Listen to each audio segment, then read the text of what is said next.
Last time out against Newcastle United, Patrick Dorgu played a brand new position for Manchester United, and he produced one of his best performances in a United shirt. He looked confident and was full of attacking threat in this match. The question is, why did this new role suit him so much?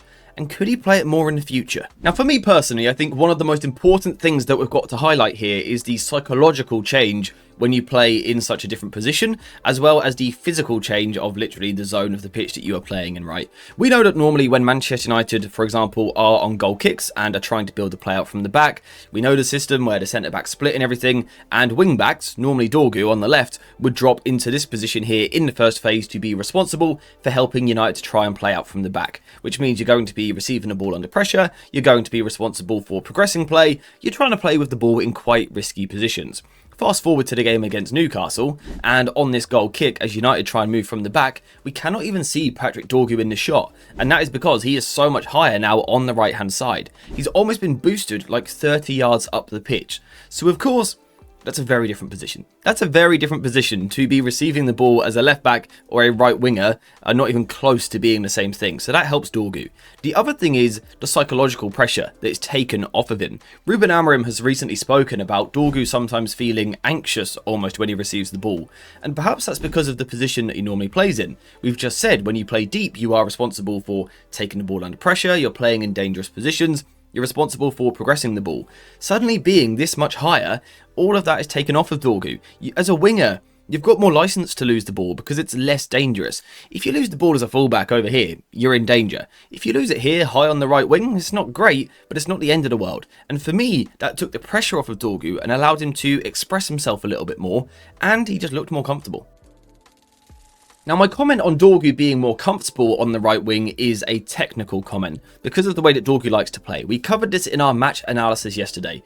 When Dorgu plays on the left-hand side, yes, of course, sometimes he will be that runner who sort of goes down the line, but when he's got the ball at his feet, he always has this tendency to come inside the pitch, to move inside. The problem is for Dorgu, when he plays on the left and he comes inside, he can't dribble with his left foot, because he's moving inside onto his right, and once the ball is on his right foot, he just lacks solutions. He's not the most two-footed player you're ever going to see, and he also doesn't have the agility or the ball manipulation skills to really work that ball back onto his stronger left foot, and it means at times he's a little bit predictable. However, if we now move him over to the right side, and again ask him to play to his habits of moving inside, he's coming inside onto his left foot. It's more natural to him, it suits him a lot more, and he said this himself after the game. Playing on the right allows you to come inside onto your stronger left foot. And once he's done that, he's now closer to his teammates, but with the ball on his left, he's now more comfortable playing the passes, having those interchanges inside the pitch. I think the other big thing is, he's got the overlapping run from Diogo Dalot. Normally on the left, if Dorgu comes inside, he's coming into traffic with other Manchester United players.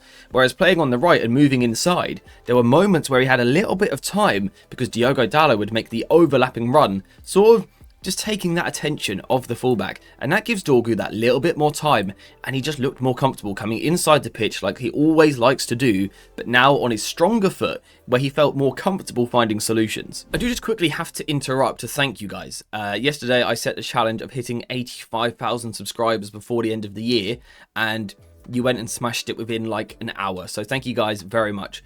I wonder about being cheeky and asking now for 86,000 before the end of the year.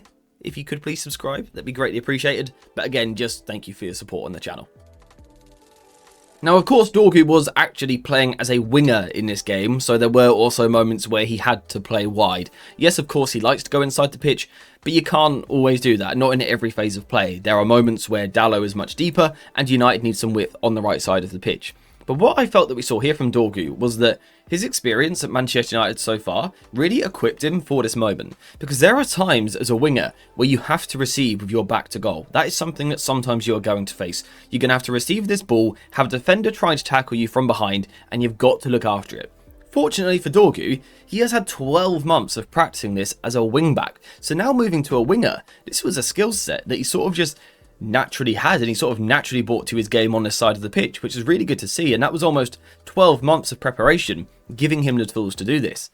And the other thing I liked was that he could get on the turn, and he was positive, and he was confident, and he was aggressive. You know, this touch here is really aggressive, trying to attack the fullback. Now, it doesn't actually work on this occasion, but I love that attacking intent, that desire to sort of take your man on isn't something we normally see from Dorgu. He's not a naturally aggressive player with the ball, but in this game he was. He looked a bit more free. And I think one of the big things is a technical point about the way that you can dribble when you play on the right-hand side. Because he's left-footed, he was able to dribble with his left playing on the right, and that was sort of teasing him towards the opposition fullback. So Dorgu's first touch in a 1-versus-1 situation would sort of take him towards the fullback, but because he's taking every touch with his left foot, his stronger foot, that was giving him an edge in the psychological battle with the fullback. Because if you are a defender in this situation and the wide player, the attacker, is taking lots of these little touches with their left foot, you assume they almost want to come inside the pitch onto their stronger left, which is what Dorgu normally wants to do. But he sort of used that as a bait at times. So he would slow play right down with his footwork, and he would sort of go towards the fullback, isolate the fullback, using those left-footed touches to tease them, and then he would just shift the ball and go to the right. He would just knock the ball, shift the body weight, and sort of dart to the right-hand side. And he looked almost sharper, like a little bit quicker off the mark in this game as well. But I liked that he was willing to go down the outside onto his right foot. Now, I don't think his right foot is amazing, although this particular pick out to Sesko was a really good one. It's a great ball into him. But I like to see that he was willing to try it. He was willing to give it a go. It's not necessarily something that he's amazing at, and he needs a lot of work on his right foot and his end product in general. But I loved seeing a player that wanted to try and do it, that wanted to try and take that fullback both ways. He was willing to come inside onto his left foot to combine with his teammates, but also to go 1-versus-1 down the byline, and at times he actually had the beating of Lewis Hall. Now, for this particular match, there was also one thing which worked quite nicely with Dorgu playing on the right-hand side, and that was his defensive instinct. Particularly in the second half, Newcastle were on top. They had all of the ball. United were camping deep, trying to defend. But when you've got a winger, who is sort of a fullback, sort of a winger, sort of a wing-back, he's willing to defend. And he's switched on defensively, and he wants to help his teammates. He wants to help out Diogo Dalot. He's still not retreating into a back five. For me, we didn't see that until literally the last few minutes, when it was more of a back six. It was a back four with defensive wingers, is how I would describe it, eventually ending up for United.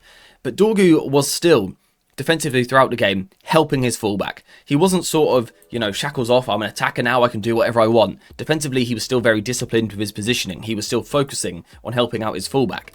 And in this sort of game, where Newcastle start throwing players forward, you've got Lewis Hall arriving forward from left back, you need Dorgu to be switched on. He's got to follow that run. If he doesn't, if he stays high, Diogo Dalot is going to, he's going to have a lot of problems, right? Because he's 1-versus-2.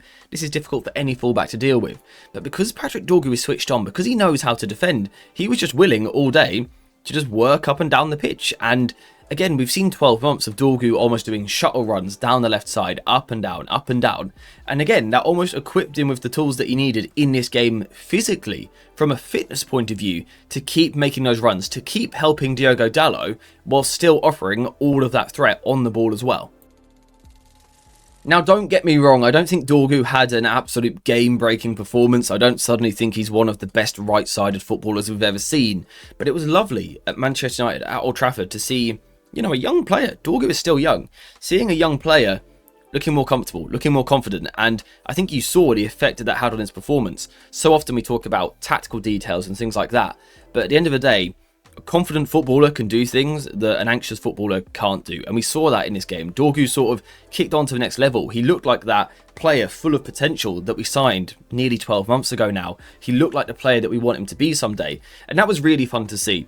Now, I think there will be bigger tests to come. United have got some lesser teams in the next few weeks, which will likely sit a little bit deeper. They may perhaps park the bus at times, and United will have to try and break a team down. For Dorgu, that'll be a different challenge. There will be less space for him to work with. There will be more expectancy for him to create. There will be pressure on him to create for his strikers in the middle. And that's where things might be a little bit more difficult for Dorgu. However, having said that, I do think playing on the right and playing that left-footed cross towards the back post might be one that suits him more than the whipped quick cross that he's forced to play from the left side. Just a minor comment that I want to make, but I think from this right side, coming inside onto the left and playing that cross might suit him a little bit more. I think for Dorgu, to judge him from an attacking point of view as a winger though, yeah, the challenge is in those next 3 games. He's not going to reach Mbeumo and Amad levels because he's not that level of attacking player. And we shouldn't expect that. But I think what we should expect is to see a player, again, playing with confidence, trying to take his man on, going both ways, coming inside and combining with Mason Mount, and also going down the line to play 1 versus 1. I like the balance, the blend that Dorgu had in this game, and it was really good to see after not playing in this position for so long. It was nice to see those instincts almost sort of immediately come back into his game. He looked confident, he looked full of himself, and that was great to see. Bigger challenges to come, but he played well. So yeah, basically, Dorgu played a position he has never played for Manchester United, but actually played it to a really good level. And I think for me, he was just about United's man of the match. I certainly think on the ball, he was United's best player. I think he carried up there with the most threat for United, which is really good to see. Big challenges coming, or different challenges coming in the next few weeks, but there is a right winger spot for him right now. If we are to play a back four, that position is open. Dorgu could make it his own over the next few weeks and give Ruben Amorim a bit of a selection headache, which would be great for Dorgu, and it would be great for the squad to have a player in form who can play different positions. That is his challenge for the next few weeks. But again, as always, it's now a waiting game to see if he plays that role ever again, and if he does, how well he performs. I enjoyed this performance though, and thought it deserved a breakdown. But that breakdown is now finished, so we're going to wrap the video up there. Thank you guys very much for watching this one. I hope you have enjoyed it, and as always, I'll see you in the next one.